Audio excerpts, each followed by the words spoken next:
Doctor ortho, अब दर्द भी घुटने टेकेगा। पाकिस्तान के अशांत प्रांत बलूचिस्तान में एक बार फिर बड़ा आतंकी हमला हुआ है। क्वेटा शहर में रेलवे ट्रैक के पास हुए भीषण धमाके ने पूरे इलाके को दहला दिया। इस विस्फोट में कम से कम 26 लोगों की मौत हो गई है, जबकि 70 से ज़्यादा लोग घायल बताए जा रहे हैं। धमाका इतना ज़ोरदार था कि ट्रेन के कई डिब्बे पटरी से उतर गए और आसपास के इलाके में अफरा तफरी मच गई। घटना के बाद पूरे क्वेटा शहर में हाई अलर्ट घोषित कर दिया गया है और सुरक्षा एजेंसियां मामले की जांच में जुट गई हैं। जानकारी के मुताबिक ये धमाका उस समय हुआ जब क्वेटा कैंट इलाके की तरफ जा रही एक शटल ट्रेन चमन फाटक के पास से गुजर रही थी। अचानक रेलवे लाइन पर जोरदार विस्फोट हुआ, जिसकी चपेट में ट्रेन आ गई। धमाके के कारण इंजन समेत ट्रेन के 3 डिब्बे पटरी से उतर गए, जबकि 2 डिब्बे पलट गए। प्रत्यक्षदर्शियों के मुताबिक धमाके की आवाज कई किलोमीटर दूर तक सुनाई दी। आसपास मौजूद लोगों में भगदड़ मच गई और मौके पर चीख पुकार सुनाई देने लगी। धमाके के बाद इलाके में गोलियों की आवाजें भी सुनी गई, जिससे लोगों में और ज्यादा डर फैल गया। सुरक्षा बलों ने तुरंत पूरे इलाके को घेर लिया और लोगों की आवाजाही पर रोक लगा दी गई।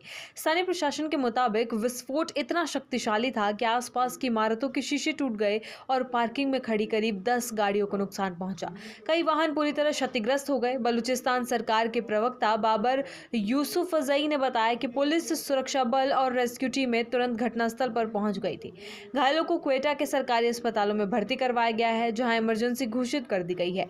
डॉक्टरों और मेडिकल स्टाफ की अतिरिक्त टीमें भी अस्पतालों में तैनात की गई है। कई घायलों की हालत गंभीर बताई जा रही है, जिसके चलते मृतकों की संख्या बढ़ने की आशंका जताई जा रही है। रेलवे अधिकारियों के मुताबिक घटना के बाद क्वेटा रेलवे स्टेशन पर सुरक्षा बढ़ा दी गई है। एहतियात के तौर पर पेशावर जाने वाली जाफर एक्सप्रेस को भी रोक दिया गया है। रेलवे प्रशासन ने कहा है कि ट्रैक की जांच पूरी होने तक कुछ ट्रेनों की आवाजाही प्रभावित रह सकती है। राहत और बचाव कार्य के लिए विशेष रेस्क्यू ट्रेन और तकनीकी टीमों को मौके पर भेजा गया है। रेलवे कर्मचारियों की मदद से फंसे यात्रियों को सुरक्षित बाहर निकाला गया। पाकिस्तान के रेल मंत्री मोहम्मद हनीफ अब्बासी ने इस हमले की कड़ी निंदा की है। उन्होंने कहा कि एक कायराना आतंकी हमला है और पाकिस्तान आतंकवाद के सामने झुकने वाला नहीं है। अब्बासी ने कहा कि रेलवे सेवाओं को बाधित नहीं होने दिया जाएगा और आम लोगों की सुरक्षा सरकार की पहली प्राथमिकता है।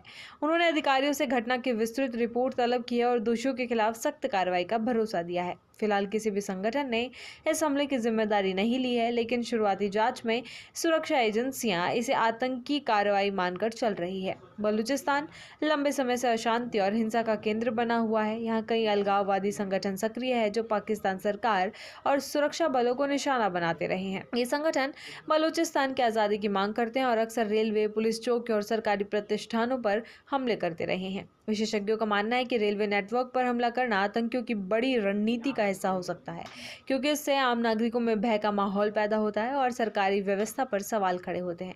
पिछले कुछ वर्षों में बलूचिस्तान में रेलवे ट्रैक, गैस पाइपलाइन और सुरक्षा चौकियों पर कई हमले हुए हैं। पाकिस्तान सरकार लगातार इन संगठनों के खिलाफ अभियान चलाने का दावा करती रही है, लेकिन इसके बावजूद हिंसा की घटनाएं रुक नहीं रही हैं। डॉक्टर ऑर्थो, अब दर्द भी घुटने टेकेगा।